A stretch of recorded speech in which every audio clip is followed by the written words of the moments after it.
and welcome to another review of Combatants. Yes, today is Combatants episode 8. Now, here's the thing, and I know I'm gonna be on point when I say this. I love Six. I like Agent Six. This guy has done, we've seen Six doing all these things, countless measures to get evil points. There are times that he does everything in the book. But from this episode alone, and what I'm going to say may trigger a lot of people, but hear me out. Six is way better than Cosmo.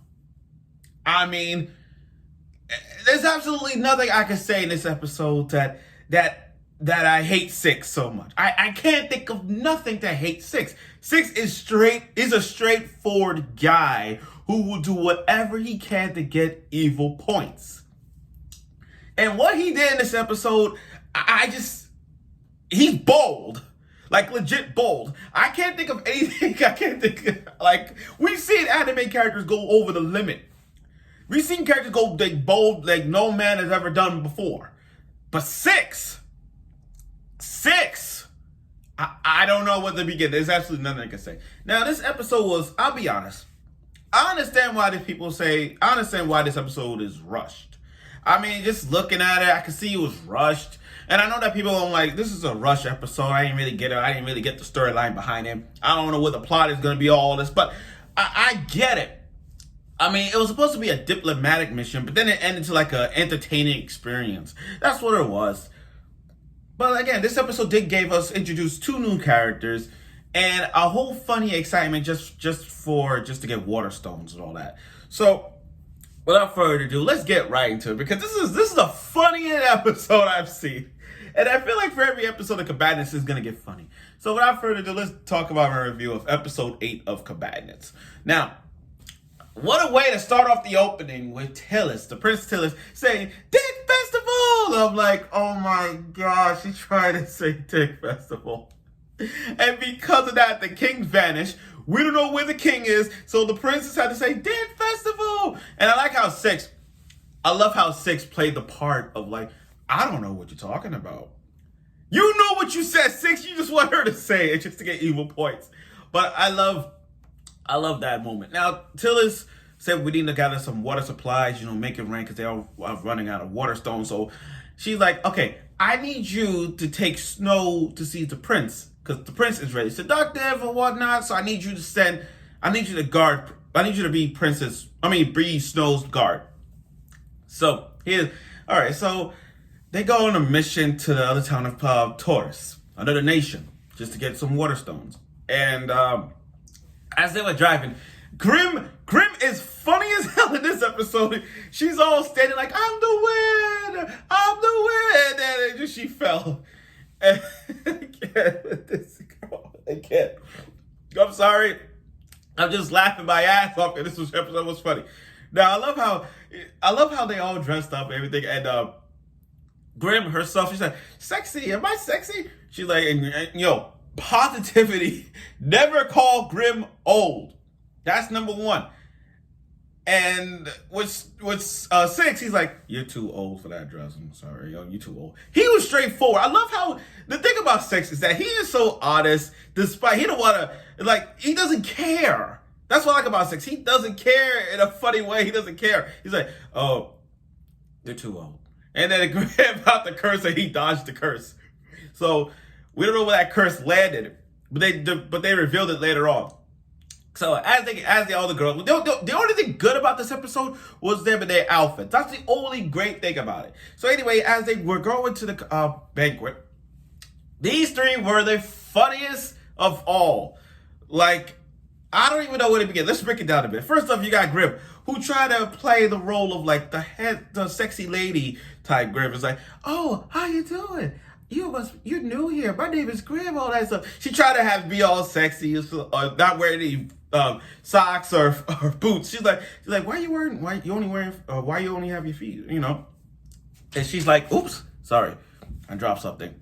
And she's like, oh, that's just for religious reasons. Rose is on the other hand just eating. Sorry, I gotta put this up here. Okay. Now, Rose, on the other hand, was just eating. Like eating and eating bones, eating the meat and bones, don't even care. And then you got Snow just patiently waiting for the prince to come up. And doesn't even care if he's old, bald, whatever. She just wants the money. These are the 3 party crashers I'm looking at so far, these 3. And Alice is just like, okay, how about we just put a drug in that thing and just put her to sleep? How about we just stab Crib in the back so make people forget that she's there? And how about we just get Snow? But Snow is the worst out of the, out of those 3, Snow is the worst. And then when the prince come, he's all chubby, he got his, he just too chubby and all that stuff. Snow just try to persuade him. Snow just tried to be seductive towards them, and it didn't even work. It didn't work. He's like, but we all know she's in for the money. That's why she just doesn't care of the looks. So, but it didn't work. It's like the prince didn't even care about her looks. Grim just showing off her boobs, which is most useful. Like, this is the only time that she's more useful with her boobs. This is the only time she's being more useful right now. This is it. This is the time that's to be useful. More useful than Aqua, to say the least. Now, as they were going down to the chamber, they met another Elite Four, Russell. He controlled water. And I'm like, I paused it perfectly because I had to look at him like, wait a minute, you're another Chimera, you're another Rose. You're another Rose. That's all. You're just another Rose. So he's the Elite Four that control water. And then out of nowhere, here comes the Elite Four of fire, as soon as she come out, here comes Six just immediately speared. He grabbed Russell by the hand, but when he saw Lee, as soon as he saw Heine, he just speared her. He just speared her. Handcuffed her. And then she's like, I like Alice. Alice is straight. He's like, great job, Six, using a woman as hostage against a child. And toying with Russell. Like while tickling her and feeling her breast, he's like, oh, this is what you wanted, right? As a toy and all that stuff. This is a total embarrassment. Now that the truth comes out, finding out you were selling water stones to the demons, so you won't cause a war. He gets all that. And then you got Heine and Snow trying to seduce the prince with their boobs and all that stuff. And Six is just like, why is this guy's having a harem protagonist and I'm not? He's so funny. He's so cool. He's all mad and everything. Like, he doesn't have a protagonist. He doesn't have a harem. He doesn't have a harem of his own. Like, he thinks he doesn't have a harem, and but this prince does. And I'm like, wow. And and with Grim, she just literally been trying to be attracted, trying to get all these men to, like, she put water on herself, even though she's trying to curse the other guy one time and got water on her face, and the whole water fell on her. She's like, please, look at this horrible woman covered in water. She tried to get better, round and better work. And Rose is still being Rose, just eating, doesn't even care. And then but Six, I know I'm going hard knocks in this episode. This shit was funny. Now the prince, once he got that starey look at Six freaking out. Six having this flashback of everything that was around him, with the men around him. And that triggered Six. He's like, Alice, I'm going to do something I've never done before. Sometimes a man gotta do what a man gotta do. And Alice was cool with it. Alice was like, okay, I'm with you, Six. And then Six he did the thing that no man has ever done before. Well, technically, if you've seen in comedies or whatnot. But he did what no man had done before in his life. He zipped his pants down, and Zipperman is back. He got an alter superhero. I think that's a superhero. Like, he got an alternate. Like, there's Six, and there's Zipperman. And then, so here comes Superman, zipped up his fly. put his dick over his head, and he got mad evil points for that. I'm sorry. I'm sorry. Okay. 6 did the most thing that Kazuma hasn't done. The fact that he took his pants, zipped his pants up, put his dick over his head, everybody was freaking the fuck out. You got Heine and Snow arguing, then look at it like they blushing. Rose blushed, even Grim smiled. I'm like, oh my God. Oh my God, I am Tim. Sorry guys, I'm just here because 6 is 6. That's all this. There's nothing to say about 6. I say, you know what? I'm mad at him. But we can't, here's the thing about this. I can't be mad at 6. Everything he does to this point just is like, I can't hate him. I really can't.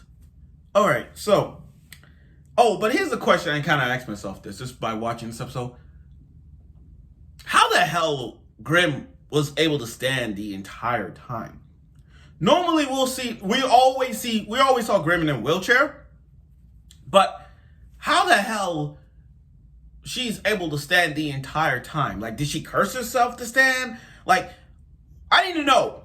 That's what I need to know. I need to know. And so because of their mission failed, Snow has been demoted again. So she lost her rank again and again. So now the princess got so mad that, okay, I got a better one for you. How about you go to the desert and get the water stone from the evil Sand King? How about you go to the desert and go there to get it? Go there and face the Sand King and get the stone, get some water. And that kind of upset a lot of people. I mean, you got a Grim who's all mad. She's like, I should have killed him. I should have killed these guys. One guy had a fiance. One is married. I can't get married. And Snow just pissed off in the corner. But now we know the truth what happened to the prince. Apparently when Grim cast that little spell and it fly, it hit the prince. So that's why the prince not interested in women. So like, oh, okay. So it's Grim's fault. But we gotta ask ourselves this. In this episode, who's more to blame in this episode? I can't blame Grim. I kind of blame 6 a little bit. I blame 6 because you kind of told Grim she's old. That's one thing you don't do. And I like the ending. I like that little ending part when Grim was like, I'll curse you. I'll make sure you're unable to masturbate. And 6 is like, oh, no, you won't. I'll use your doll. I'm like, oh, my God.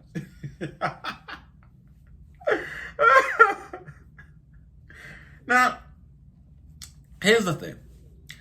Overall, this episode was rushed. I know that it's rushed. I get it. Because it jumped right into another arc, to say the least. Because right now we're at this episode where it's like, okay, we just had like a few episodes. We had this arc, and then we had a comedy, and now in this episode 8, we got another arc ahead of us where they have to go to the desert to get more water stones. So let's see how that works out. I think that's the new direction of the whole Combatants thing. Now, like I said, this episode was rushed. I got confused. Like, the plot in this episode, we didn't know what was going on. We didn't know what was the main plot in this episode. They just forget it. Let's just get back to the funniness of Combatants one more time in this, and that's what they did. So we didn't really get nothing much about where the story leads, where the story will lead to so far in terms of the plot. But still, this was a funny, entertaining episode. Like, again, it was supposed to be a diplomatic mission where it's supposed to be clean and everything until like a comedy standpoint of it. So, yeah. So again, good episode, rushed but great. So I look forward for next week's episode of Combatants. I don't know when I'm gonna do it on Sunday. I don't know when. Things are coming up. So I promise y'all I'll give you another episode of Combatants later on. So thank you for watching this episode of Combatants, episode 8. I look forward for next week, and I hope you will.